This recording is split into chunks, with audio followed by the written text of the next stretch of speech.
नमस्कार दोस्तों, मैं आदित्य कुमार आपका फिर से स्वागत करता हूं हमारे इस चैनल में। और फिर से एक बार उम्मीद करता हूं कि आप लोग सुरक्षित होंगे, घरों पे होंगे, स्वस्थ होंगे। आशा करता हूं आप सब ठीक होंगे। आज हम लोग हिंदी का एक और टॉपिक लेके चलेंगे जिसका नाम है रस। रस यानी जूस। रस को जैसे हम इंग्लिश में कहते हैं जूस। जूस या तो एक फल का होता है या बहुत सारे फलों का होता है, बट जूस होता क्या है? जूस होता है निचोड़। आम का जूस निकाला तो वो आम का निचोड़ है। तो रस होता है निचोड़। अगर मैं आम में से रस निकाल दूं, अब आप एक बात समझिए कि मैं आम में से अगर रस निकाल दूं, आम में से अगर मैं रस निकाल दूं तो मेरे पास क्या रह जाएगा? कुछ भी नहीं। वो सूखा हुआ आम रह जाएगा। उसका क्या ज़रूरत है मुझे? या उसका क्या, वो सूखे हुए आम की कोई ज़रूरत, या वो कह सकते हैं कि यूज़लेस हो जाएगा कि उसकी अब कोई ज़रूरत ही नहीं है। अब उसमें से जूस निकाल लिया या रस निकाल लिया तो उसमें कोई अब वही नहीं बचा, रस ही नहीं बचा। तो अब वो यूज़लेस हो गया। इसलिए रस, ये रस भी काव्य कविता का सबसे महत्वपूर्ण हिस्सा होता है। किसी काव्य, किसी गीत संगीत, रस एक सबसे महत्वपूर्ण चीज़ है। अगर रस निकाल दिया जाए तो वो नीरस हो जाएगी और यूज़लेस हो जाएगी। ठीक है। तो एक ये रस को समझाने का एक छोटा सा तरीका था मेरा। बाकी हम लोग परिभाषा की तरफ चलते हैं, आपको और अच्छे से समझ में आएगा। तो परिभाषा देखेंगे हम लोग यहाँ पे। ठीक। तो परिभाषा के मुताबिक कि किसी काव्य को पढ़ने या सुनने से जिस आनंद की अनुभूति होती है उसे हम रस कहते हैं। मतलब जिस किसी काव्य को पढ़ने या सुनने से जिस आनंद की अनुभूति होती है, आनंद की अनुभूति होती है मतलब आनंद का एहसास होता है। जैसे क्या है, हम कोई कविता पढ़ रहे हैं, कोई भी कविता या कोई गाना सुन रहे हैं, तो हमें उससे एक आनंद प्राप्त होता है। वो आनंद किसी भी तरीके का हो सकता है। कई गानों को सुन के हमें हंसी आती है, कई गानों को सुन के हमें एक कह सकते हैं कि प्रेम वाली भावना आती है हमारे अंदर। कई गानों को सुन के हमारे अंदर दुख, हमारा मन दुखी हो जाता है। तो यही जो मैंने जो भावनाएं बताई कि सुख, दुख, क्रोध, आक्रोश, डर, भय, यही यही यही रस होता है। रस और कुछ नहीं है। रस वो भावनाएं हैं जो आप एक कविता या गीत सुनते हुए अपने अंदर उगती पाते हैं। जब वो भावनाएं आपके अंदर उत्पन्न होती हैं, जो भी भावनाएं आपके अंदर उत्पन्न होती हैं किसी काव्य या किसी गीत को सुनते या पढ़ते हुए, वही रस होता है। समझ रहे हैं आप? उसी को हम रस कहते हैं। तो रस को काव्य की आत्मा माना गया है। देखिए यहाँ पे लिखा हुआ भी कि रस को काव्य की आत्मा माना गया है, मतलब कविता की आत्मा है। जैसे कि एक शरीर, जैसे मनुष्य की आत्मा होती है। मनुष्य की आत्मा सबसे ज़रूरी चीज़ होती है। मनुष्य की अगर आत्मा निकल जाए तो मनुष्य मृत हो जाता है, वो एक जिंदा लाश हो जाता है। वैसे ही अगर काव्य में से रस निकाल लिया जाए तो काव्य कुछ नहीं रह जाएगा अपने आप में। तो रस से बहुत बड़ी चीज़ है रस। रस कहते हैं ना जूस, जो मैंने बताया, जूस निचोड़ है वो पूरी कविता का। रस के बिना सब नीरस है। तो रस के कारण कविता का पाठन, श्रवण और नाटक के अभिनंदन से देखने वाले लोगों को मज़ा आता है अथवा आनंद की प्राप्ति होती है। अब जैसे रस, मान लीजिए जैसे कोई अगर मैं गाना देखूं या कुछ भी देखूं, उसमें मान लीजिए मेरा रस कि मुझे उससे खुशी का आभास होता है। कोई मैं गाना सुनता हूँ या कोई मैं कविता पढ़ता हूँ, उससे मुझे खुशी का आभास होता है। ठीक है। अब मैं वही कविता ऐसे पढ़ूँ ना उससे कोई खुशी का आभास हो, कुछ ना हो, उसमें कोई रस ही ना हो। अगर उसमें कोई रस नहीं होगा तो क्या मुझे पढ़ने में मज़ा आएगा? क्या मुझे पढ़ने में आनंद आएगा? या मैं अगर किसी को सुनाऊँ तो क्या उसे सुनने में आनंद आएगा? नहीं आएगा। यही चीज़ होती है रस। अगर रस नहीं होगा तो कुछ मज़ा नहीं है। रस नहीं है तो नीरस है। रस नहीं है तो काव्य एक लाश के समान है, एक गाना एक लाश के समान है जो सिर्फ पड़ा हुआ है, कुछ नहीं कर सकता, जिसको आप सिर्फ देख सकते हैं। जैसे कविता को आप सिर्फ देख सकते हैं, आप उसे पढ़ेंगे तो आपके अंदर कोई भावना उत्पन्न नहीं होगी। नीचे लिखा है कि रस का शाब्दिक अर्थ होता है आनंद। यहाँ देखिए, यहाँ देख सकते हैं कि रस का शाब्दिक अर्थ ही आनंद होता है। आनंद का मतलब फीलिंग, भावना जो आपके अंदर उत्पन्न होती है, वो काव्य, वो गीत, वो कविता पढ़ते हुए। ठीक है, तो आशा करता हूँ कि रस आपके बहुत अच्छे से समझ में आया होगा। बाकी आगे चलते हैं। आपको रस आज इस तरीके से मैं समझाऊंगा कि आपको ज़िंदगी भर रस याद रहेंगे और आपको कुछ रटने की ज़रूरत नहीं है। बस मैं जो कहूँ आप उसको ध्यान से सुनते रहिए, तो आपको अच्छे से रस समझ में आएगा, बहुत ही अच्छे से। तो सबसे पहले हम रस के प्रकार की तरफ चलते हैं। रस के प्रकार, तो सबसे पहला जो रस होता है वो होता है श्रृंगार रस। श्रृंगार रस के आप ब्रैकेट में देख सकते हैं कि लिखा हुआ है कि श्रृंगार रस को रसराज या रसपति कहा जाता है। मतलब श्रृंगार रस जो होता है वो सबसे महत्वपूर्ण रस होता है, जिसको रसराज या रसपति भी कहा जाता है। तो ये क्वेश्चन के तौर पर भी पूछ लिया जाता है कि कौन सा रस ऐसा है जिसको रसराज या रसपति कहा जाता है, तो वह है श्रृंगार रस। ठीक है, ये बहुत ही इंपॉर्टेंट पॉइंट है, इसको ज़रूर नोट कीजिएगा कि श्रृंगार रस को राजरस, रसराज सॉरी, या रसपति कहा जाता है। ठीक है, तो पहला है हमारा श्रृंगार रस, दूसरा है हमारा हास्य रस, तीसरा है हमारा रौद्र रस, चौथा है हमारा करुण रस, फिर है वीर रस, फिर आता है अद्भुत रस, फिर आता है विभत्स रस, फिर आता है भयानक रस, ये नाम से ही भयानक लग रहा है, फिर आता है शांत रस, फिर आता है वात्सल्य रस, फिर आता है भक्ति रस। अब ये सब होते क्या हैं, एक बार हमने एक ब्रीफ ले लिया कि ऑप्शंस, एक बार हमने एक ब्रीफ वो ले लिया कि कौन कौन से टाइप्स के हमारे रस होते हैं। अब हम इनको डीपली पढ़ेंगे एक एक करके। तो सबसे पहले तो आप श्रृंगार रस का ये याद रखिए कि श्रृंगार रस को ही रसराज या रसपति कहा जाता है। ठीक है, ये बहुत इंपॉर्टेंट चीज़ है। अब हम एक एक करके सभी रसों के बारे में पढ़ना शुरू करेंगे। ठीक है, तो सबसे पहले हम लोग श्रृंगार रस के बारे में जानते हैं। तो सबसे पहला ही हमारा क्या है, श्रृंगार रस। श्रृंगार रस में कहते हैं, एक तो क्या होता है, यहाँ पे होती है स्थाई भाव। यहाँ जैसे आप देख सकते हैं, यह लिखा हुआ है स्थाई भाव। तो स्थाई भाव और कुछ नहीं, वही भावना है जो कविता पढ़ते हुए आपके मन में उत्पन्न होती है। जो कविता पढ़ते वक्त आपके मन में, आपके हृदय में, आपके दिमाग में जो भावना उत्पन्न हो, उसी को स्थाई भावना कहते हैं। तो श्रृंगार रस की जो स्थाई भावना होती है, मतलब श्रृंगार रस, जब भी आप किसी भी श्रृंगार रस की कोई काव्य कविता पढ़ेंगे तो आपको किस प्रकार की भावना उत्पन्न होगी, रति या प्रेम। रति का मतलब भी प्रेम ही होता है, प्रेम या रति, ये पर्यायवाची शब्द कह सकते हैं।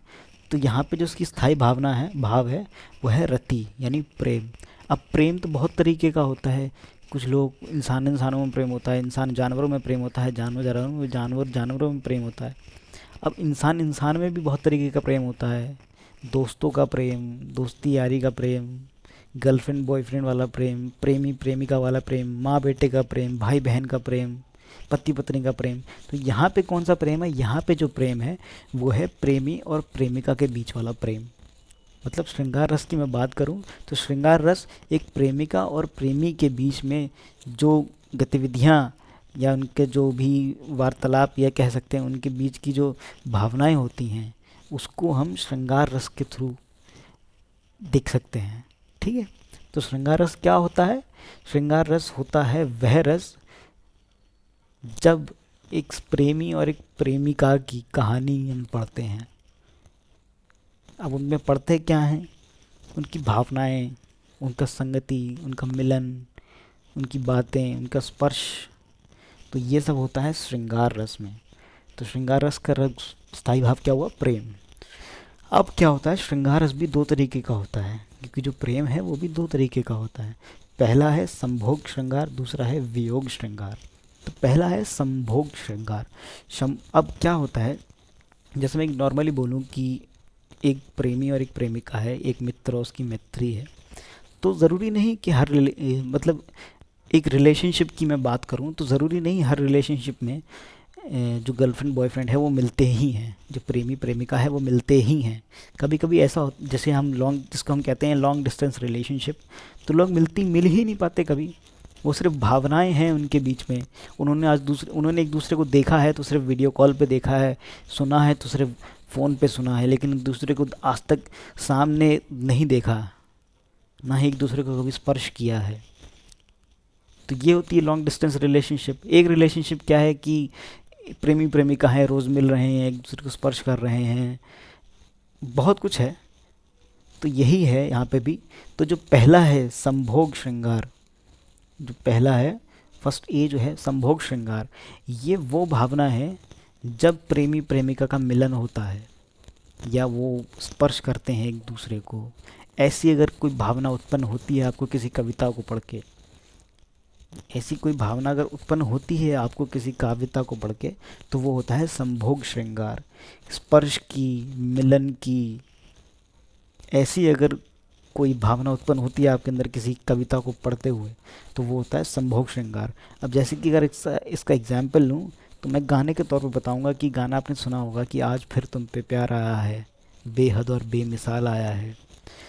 इसकी अगर लाइनें आप पूरा गाने सुनेंगे तो आपको एक इमेजिनेशन आपकी माइंड में बन जाएगी कि हाँ, जो प्रेमी प्रेमिका हैं वो साथ हैं, एक दूसरे को मिलन हो रहा है या स्पर्श कर रहे हैं, जो भी है एक दूसरे को स्पर्श कर रहे हैं, मतलब दोनों साथ हैं, उनकी मिलन की गाथा है या जो भी कह सकते हैं। तो यहाँ पे समझ आ रहा है, इस गाने को अगर आप ध्यान से सुनेंगे तो आपको समझ में आ जाएगा कि वो दोनों साथ हैं एक दूसरे के, दोनों एक दूसरे को स्पर्श कर रहे हैं, दोनों एक दूसरे के समीप हैं, या कह सकते हैं कि दोनों का मिलन हो रहा है। तो वहाँ पे संभोग श्रृंगार है, इस गाने में संभोग श्रृंगार है। कौन से गाने में? कि आज फिर तुम पे प्यार आया है, बेहद और बेमिसाल आया है। ये इसका एग्जाम्पल है संभोग श्रृंगार का। श्रृंगार रस में संभोग श्रृंगार का एग्जाम्पल है, आज फिर तुम पे प्यार आया है, बेहद और बेमिसाल आया है। संभोग श्रृंगार कौन सा होता है? जहाँ पे प्रेमी और प्रेमिका का मिलन हो रहा हो, स्पर्श हो रहा हो, या दोनों समीप हो। ठीक है। दूसरा आता है वियोग श्रृंगार। वियोग श्रृंगार लॉन्ग डिस्टेंस रिलेशनशिप, मतलब प्रेमी प्रेमिका के बीच में प्रेम का भाव तो है, लेकिन वो एक दूसरे को स्पर्श नहीं करते हैं, ना एक दूसरे से मिलते हैं, ना ही मिलन होता है, ना ही दोनों एक दूसरे के समीप हैं, दोनों दूर हैं, बस प्रेम का भाव है दोनों के बीच में। हालांकि बहुत कम होता है आजकल, लेकिन यही होता है वियोग श्रृंगार। अब वियोग श्रृंगार का अगर मैं एग्जाम्पल दूँ तो आप हम सब ने एक पिक्चर देखी है बागबान। तो बागबान में जो गाना है कि मैं यहाँ तू वहाँ, ज़िंदगी है कहाँ, तू है सनम देखता हूँ जहाँ, नींद आती नहीं याद जाती नहीं, बिन तेरे अब जिया जाए ना। तो ये है वियोग श्रृंगार, जहाँ पे जो हमारा प्रेमी है और प्रेमिका है वो अलग अलग स्थान पे हैं, लेकिन दोनों के बीच में प्रेम की भावना है, लेकिन वो दोनों बस एक दूसरे को स्पर्श नहीं कर सकते, एक दूसरे से मिल नहीं सकते, दोनों एक दूसरे के समीप नहीं हैं। तो ये हुआ वियोग श्रृंगार। ठीक है, आशा करता हूँ आपको समझ में आ रहा होगा। अब चलता हूँ मैं आगे की तरफ। दूसरा है हमारा हास्य रस। हास्य रस का स्थायी भाव होता है हास। ये तो अब पढ़ के ही समझ में आ रहा है। हास्य रस मतलब हंसना। हास्य रस का स्थायी भाव ही होता है हास। हास मतलब हंसना, खुशी। खुशी एक खुशी और हंसना एक अलग चीज़ होती है। खुश तो आप बहुत तरीके से होते हैं, लेकिन आप हंसते कभी कभी हैं। खुश तो आप बहुत अवसरों पे होते हैं, लेकिन आप हंसते कभी कभी हैं। हंसते आप तभी हैं जब आप कपिल शर्मा शो देखते हैं, और खुश तो आप वैसे भी हो जाते हैं। तो बात ये है कि हंसते हम सिर्फ कुछ कविताओं को या कुछ पंक्तियों को सुन के या कुछ गानों को सुन के ही हम हंसते हैं, है ना। जैसे कि मैंने अभी बोला कि कपिल शर्मा शो को कपिल शर्मा शो को देख के हंसते हैं, तो आप में से कुछ लोगों को हंसी आई होगी। तो वही हास्य रस थी, जो मैंने पंक्तियाँ कहीं उनमें हास्य रस था। अब इसका एग्जाम्पल अगर मैं दूँ तो आप कोई भी एक जोक उठा लीजिए, कोई भी जोक, जितने भी जोक होते हैं, वो सब के सब हास्य रस होते हैं। उनमें कौन सा रस होता है? हास्य रस। या कई गाने ऐसे जिनको सुन के आपको हंसी आती है। कोई भी ऐसा गाना, खुशी नहीं हंसी आती है, वो ऐसा कोई भी गाना जिससे सुन के आपको हंसी आती है, उसमें हास्य रस होता है। तो हास्य रस कुछ नहीं, हास्य रस वो है हास्य रस वो भावना है जिसको आपको पढ़ते ही हंसी आए। मतलब किसी भी कविता, कोई भी गाना, कोई भी पंक्ति आपको ऐसी पढ़ें जिसमें आपको हंसी आए, तो उसमें हास्य रस होगा। मतलब आपको हास्य की भावना है, आपको हंसी की भावना है, तो उसमें हास्य रस होगा। ठीक है, ये बहुत ही सिंपल सा है। हास्य रस कुछ नहीं, बस आपको अगर किसी भी कविता पंक्ति को पढ़ के हंसी आती है तो वह, या हास्य का भाव उत्पन्न होता है, तो वह हास्य रस है। तीसरा आता है करुण रस। करुण का स्थायी भाव होता है शोक। अब शोक बहुत तरीके से होता है। शोक प्रेमी प्रेमिका की जुदाई पे भी होता है, शोक किसी की मृत्यु पे भी होता है, ये शोक बहुत तरीके से हो सकता है, ठीक है। तो इसमें ऐसा कुछ स्पेसिफिक नहीं है कि कौन सा शोक है, यहाँ शोक है, दुख, दुख कह सकते हैं कि दुख का आभास हो रहा है। आप कोई कविता पढ़ रहे हैं तो आपको उसमें शोक या दुख का आभास हो रहा है। जब दुख ना कहूँ तो शोक कहूँ कि किसी की मृत्यु हो गई है और आपको शोक, ऐसे कविता में ऐसा आपको कविता पढ़ते हुए ऐसा अभाव हो रहा है कि किसी की मृत्यु हो गई है, तो वो शोक का आभास हो रहा है ना। करुणा रस में क्या होता है, करुणा रस में क्या होता है, शोक का अभाव होता है। आपको दुख, आपको समझ में आ रहा है कि सामने जो कवि है, जिस कवि ने वो कविता लिखी है, उसको दुख, दुख हो रहा है, या उसके मन में शोक की भावना उत्पन्न हो रही है, और वही भावना सेम आपके मन में उत्पन्न हो रही है। कभी कभी आप ऐसे कोई कह सकता हूँ नाटक देख लेते हैं, सीरियल्स देख लीजिए, नाटक देख लीजिए, कभी कभी आपको शो मतलब उसमें कुछ ऐसे ऐसे सीन दिखा देते हैं कभी कभी कि आपको अंदर अपने शोक की भावना उत्पन्न हो जाती है। तो वह उसमें क्या होता है, करुण रस होता है। तो करुण रस में याद रखना है कि करुण रस का स्थायी भाव होता है शोक। शोक मतलब दुखी, दुख। अगर आपके अंदर शोक की भावना उत्पन्न होती है किसी नृत्य को देख के, किसी नाटक को देख के, कि किसी काव्य को पढ़ के, या किसी गाने को सुन के, है ना, तो वो होता है करुण रस, ठीक है। अब आगे की तरफ चलते हैं। आगे आता है वीर रस। वीर रस का भाव, स्थायी भाव होता है उत्साह। उत्साह मतलब एक्साइटमेंट। कभी कभी होता है ऐसी कोई कविता पढ़ के हम एक्साइटमेंट आ जाती है हमारे अंदर, कोई गाना सुनते हैं उसके अंदर हमारे उत्साह भर जाता है, कोई मूवी देखी उत्साह आ गया, कोई नाटक देखा हमारे अंदर उत्साह आ गया। उत्साह मतलब एक्साइटमेंट, खुश हो गए हम एकदम से, उत्साह आ गया हमारे अंदर। उत्साह मतलब किसी काम को करने की इच्छा भी कह सकते हैं कि उत्साहित हो गए हम वो काम करने के लिए। जैसे मैंने उरी देखी थी तो मैं आर्मी ज्वाइन करने के लिए उत्साहित हो गया था। Uri the surgical strike movie जो है, जब मैंने वो देखी थी तो मैं आर्मी ज्वाइन करने के लिए उत्साह हो गया था। तो उत्साह मतलब आप प्रेरित हो जाते हैं, या आप दृढ़ निश्चय कर लेते हैं कि हाँ, उत्साह हो गए, आप एकदम से एक्साइटेड हो गए किसी भी चीज़ को लेके आप। तो वो होता है वीर रस। अब उत्साह का अगर मैं वीर रस का मैं एग्जाम्पल दूं, तो आपने वो गाना सुना होगा चक दे इंडिया का, चक दे इंडिया, या फिर और वह कर चले हम फिदा जानो तन साथियों, अब तुम्हारे हवाले वतन साथियों, है ना। तो यहाँ पे एक्साइटमेंट हो जाता है। या एक और गाना है कर चले हम, वो सॉरी, कर चले हम फिदा तो हो गया। एक और गाना है कि देशभक्ति पे ही गाना है, मुझे याद नहीं आ रहा है अभी, याद आएगा तो मैं आपको बताऊंगा। तो वीरस में क्या है, उत्साह उत्पन्न हो जाता है, आपको एक्साइटमेंट आ जाती है। हाँ, गाना याद आ गया मुझे, गाना है कि हर कर्म अपना करेंगे है वतन तेरे लिए, दिल दिया है जहाँ भी देंगे है वतन तेरे लिए। तो ये उत्साह, इन गानों को सुन के उत्साह उत्पन्न हो जाता है, उत्साह उत्पन्न हो जाता है। मेरे अंदर तो होता है, ऑब्वियसली आपके अंदर भी होता ही होगा, क्योंकि हम भारतीय बहुत ही कह सकते हैं कि भावुक होते हैं, बहुत ही भावुक होते हैं हम भारतीय। हम अपने देश के बारे में ऐसा कुछ सुनते हैं तो हम बहुत जल्दी भावुक हो जाते हैं। तो भावुक के साथ साथ उत्साह भी होते हैं हम लोग। तो ये उत्साह, इसमें वीर रस है, हमें उत्साह हो रहा है, एक्साइटमेंट हो रही है। ये ज़रूरी नहीं है मैं देशभक्ति की ही बात कर रहा हूँ, आप कोई भी उत्साह ले लीजिए, आपको किसी भी चीज़ को सुन के एक्साइटमेंट होता है, उत्साह होता है, तो वहाँ पे वीर रस होगा। एक्साइटमेंट होना चाहिए, उत्साह होना चाहिए, तो आपको वीर रस होगा। उत्साह किसी चीज़ को करने का भी उत्साह, एक्साइटमेंट। अब एक्साइटमेंट ज़रूरी थोड़ी एक्साइटमेंट ऐसे हो रहा, हो सकता है कुछ करने का एक्साइटमेंट हो रहा हो। जैसे मैंने कहा कि मुझे उरी द सर्जिकल स्ट्राइक देख के आर्मी ज्वाइन करने का उत्साह होने लगा, तो मतलब एक्साइटमेंट हो रहेगी, तो ये भी तो एक वीर रस ही हुआ ना। तो मतलब उस मूवी में वीर रस था, उस कहानी में, उस मूवी की कहानी में था वीर रस, ठीक है। नाम में वीर देखते हैं, वीर जवान वीर है ही। फिर आता है रौद्र रस। रौद्र रस का जो स्थायी भाव होता है, वो होता है क्रोध। आपको कोई गाना सुन के क्रोध आने लगे, आपको कोई कविता पढ़ के क्रोध आने लगे, आपको कोई पिक्चर देख के क्रोध आने लगे, आपको कोई पंक्ति पढ़ के क्रोध आने लगे, तो वो होता है रौद्र रस। जैसे ठुकरा के मेरा प्यार मेरा इंतकाम देखेगी, जो दिल में भरा मेरे भुगतेगी मेरे मन को। गाना सुना होगा आपने, जो दिल में भरा मेरे, ऐसे करके कुछ गाना है, मुझे याद नहीं है, ठुकरा के मेरा प्यार मेरा इंतकाम देखेगी। यहाँ पे जो कवि है वो रिवेंज लेने की है, रिवेंज मतलब बदला लेने के क्रोध में है। वो क्रोध में ये गाना गा रहा है कि ठुकरा के मेरा प्यार मेरा इंतकाम देखेगी। तो यहाँ पे रौद्र रस हो गया। यहाँ जहाँ क्रोध आपको दिखे, किसी भी तरीके का क्रोध दिखे, वो चाहे किसी नाटक में भी हो सकता है, किसी गीत में भी हो सकता है, किसी कविता में हो सकता है। मैं गीतों का एग्जांपल, मैं गानों का एग्जांपल इसलिए ले रहा हूँ क्योंकि हमें गाने बहुत याद हैं, हम गाने बहुत यूजुअली सुनते हैं, तो गानों से हमें बहुत जल्दी याद हो जाती हैं कुछ चीज़ें, क्योंकि हम गाने यूजुअली सुनते ही रहते हैं। गाने यूजुअली सुनते रहेंगे। अगर मान लीजिए दिन में 4 बार आपने सुना, एक बार भी अगर आपके अंदर गाना आ गया कि मेरा इंतकाम देखेगी, तो आपको याद आ जाएगा अरे हाँ वो रौद्र रस में है, इसके अंदर रौद्र रस है, इसके अंदर क्रोध भरा हुआ है गाने के अंदर।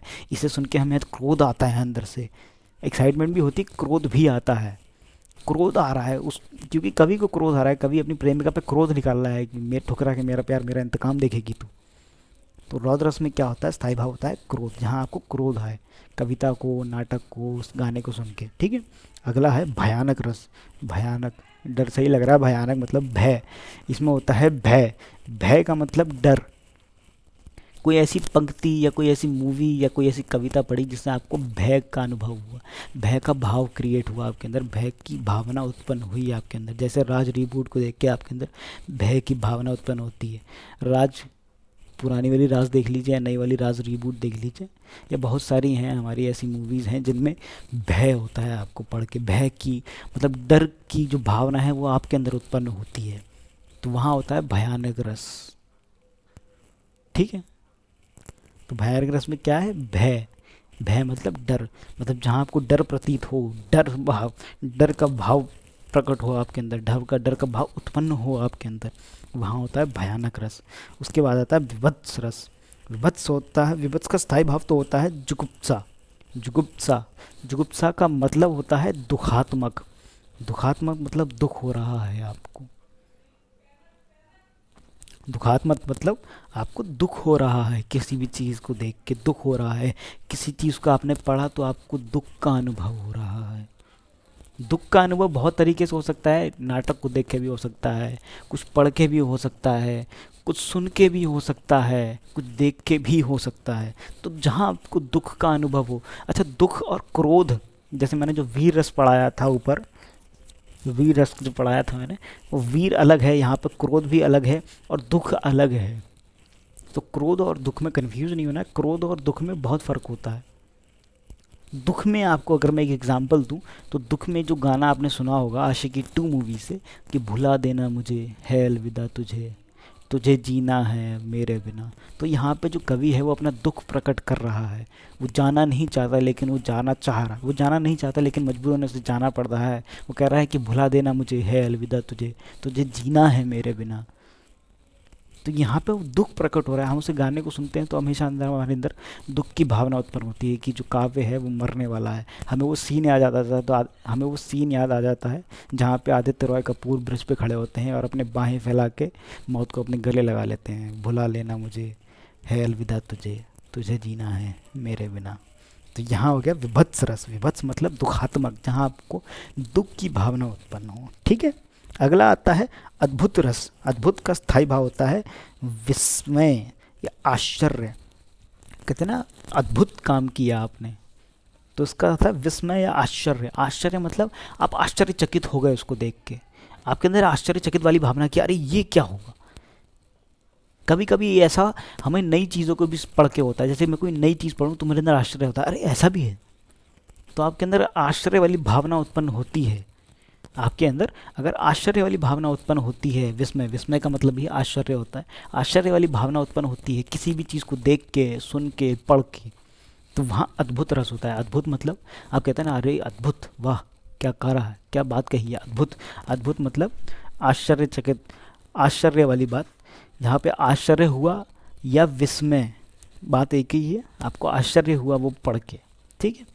तो यहाँ पे हमारा अद्भुत रस है। आपको आश्चर्य हुआ कुछ भी पढ़ के, कुछ देख के, कुछ सुन के, तो वहाँ हुआ अद्भुत रस, आश्चर्य। ठीक है, ये आश्चर्य याद रखेंगे। अगला आता है शांत रस। शांत रस मतलब शांति, मोक्ष। इसका स्थायी रस भी निर्वेद होता है। निर्वेद का मतलब होता है मोक्ष। निर्वेद का मतलब होता है कि मैं वहाँ उस स्थिति पर आ चुका हूँ जहाँ मुझे अब दुनियादारी से मतलब नहीं है। मैं मोक्ष की प्राप्ति कर चुका हूँ, अब मुझे किसी चीज़ की ज़रूरत नहीं है। निर्वेद का मतलब होता है शांति। जो हमारे स्वामी संत होते हैं, जो असली जो संत होते हैं, जो बेचारे हिमालय पे बैठे हैं, ये नहीं जो हमारे घूमते रहते हैं आसपास, ये संत नहीं होते हैं। पहली बात तो मैं आपको बताऊं, ये संत नहीं होते हैं, ये सब ढोंगी होते हैं। संत वो हैं जो महात्मा, वो हिमालय पे बैठे हैं, पर्वत पे बैठे वहाँ पे तपस्या करते रहते हैं, जिनको दुनियादारी से मतलब ही नहीं होता है, जिनको दुनियादारी से मतलब ही नहीं होता है, वो मोक्ष प्राप्ति की ओर बढ़ चुके हैं। वो अपने मन को इतना शांत कर चुके हैं, इतना शांत कर चुके हैं, वो उस लेवल पे पहुंच चुके हैं कि अब उन्हें किसी चीज़ से कोई मोह नहीं है, किसी चीज़ से कोई मोह माया नहीं है, ना अपने बच्चों से, ना अपनी पत्नी से, ना अपने माँ बाप से, ना अपने भाई बहन से, किसी से नहीं उनको कोई मोह माया है। वो इस लेवल पे पहुंच चुके हैं कि वो अब इतनी शांति पा चुके हैं कि उन्हें अभी किसी चीज़ की ज़रूरत नहीं है। वो स्वयं में ही लीन हैं, वो स्वयं में ही लीन हैं और इतनी शांति प्राप्त कर चुके हैं कि वो अपने मोक्ष की तरफ बढ़ चुके हैं। तो शांति रस वहाँ, शांत रस वहीं मिलता है जहाँ आपको ऐसा प्रतीत हो कि सामने वाला, कि कवि ने ऐसा कुछ लिखा है जहाँ आपको एकदम शांत का एहसास हो, कोई ऐसा एहसास हो कि कोई व्यक्ति है, कवि ऐसे कहना चाह रहा है कि वो मोक्ष प्राप्ति की तरफ चल पड़ा है या शांत हो गया है, जिसे अब दुनियादारी से कोई मतलब नहीं है। तो ऐसा निर्वेद, ऐसा रस, ऐसी भावना जहाँ उत्पन्न होती है वहाँ होता है शांत रस।